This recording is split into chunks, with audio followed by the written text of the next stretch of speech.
and welcome to October's episode of Drinks with Darin. I am at Phillips Brewery in beautiful Victoria, BC. That's right, our province's capital city. And I am here right now advocating for you, for people that buy and sell homes, and we are here to talk to the government. What we're talking about is about the effects of taxes that have been brought in as of late on people that are buying homes, the effect of what's going on in the real estate market in general, and we're trying to make it a little bit better for both buyers and sellers to be able to afford those homes that they are looking forward to purchasing. And we are here talking to members of the legislature, and we are advocating for things like home affordability to make sure that people can buy what they want, specifically first-time home buyers, and also that the government listens a little bit to our industry.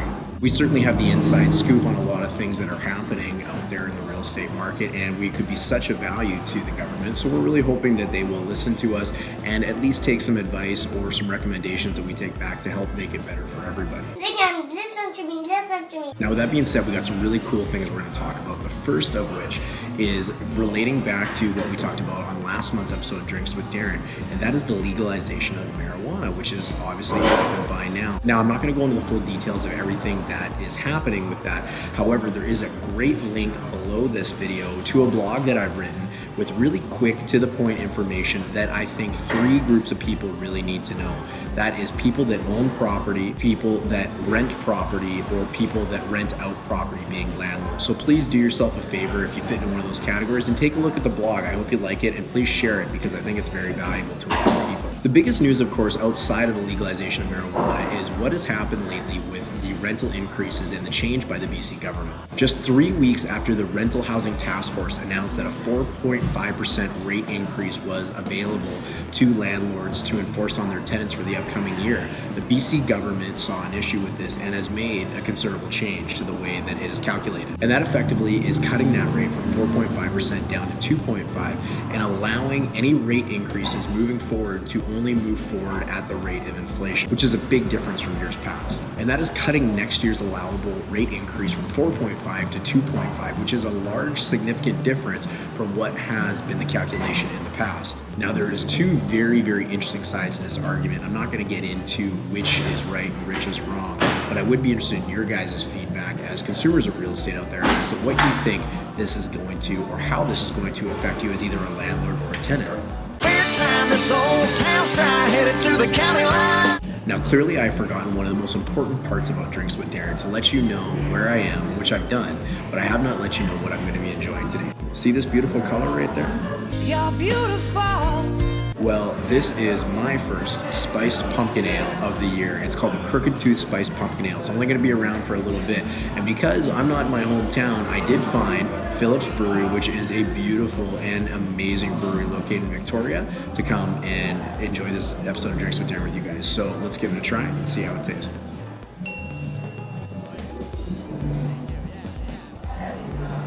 That is good. I am in love with that.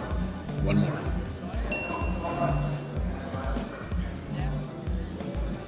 Awesome.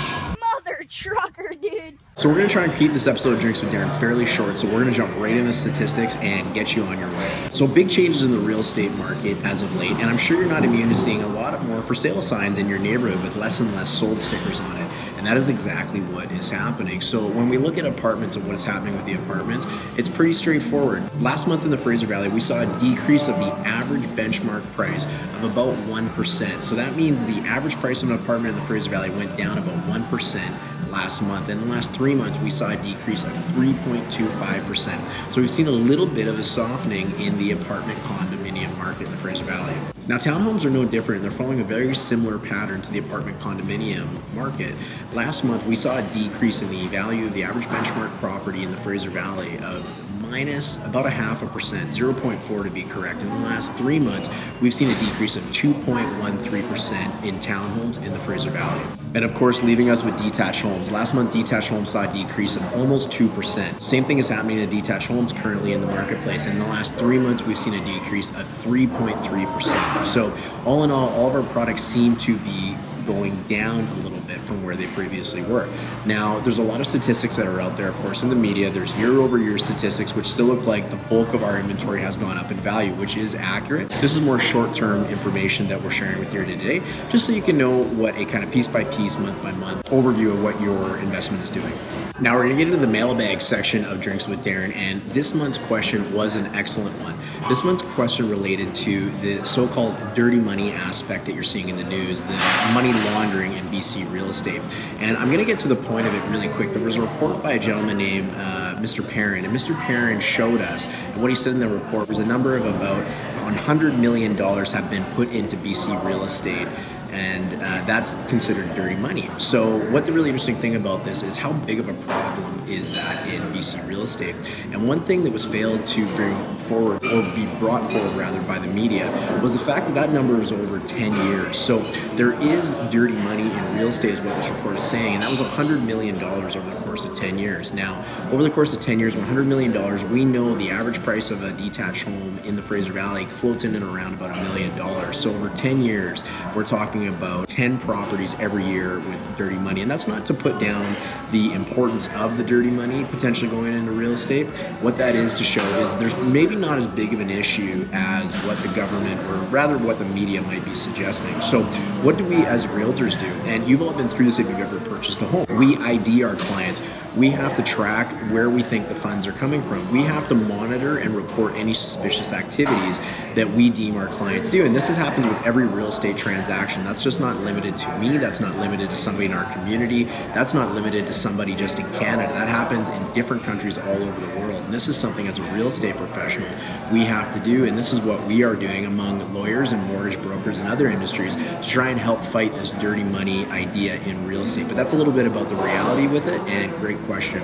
Guys, thanks for joining me on Drinks with Darin. I love hosting these. I love the opportunity that I get to go check out a different brewery in a different city, which is really cool. But please share this video. Tell me what you like. Tell me what you don't like. Let me know where you want me to go next. And tell me if you like my tie, because I think it's pretty cool. Thank you for joining me on this month's Drinks with Darin, and I'll look forward to chatting with you next month. Have a safe Halloween, and we'll talk to you soon.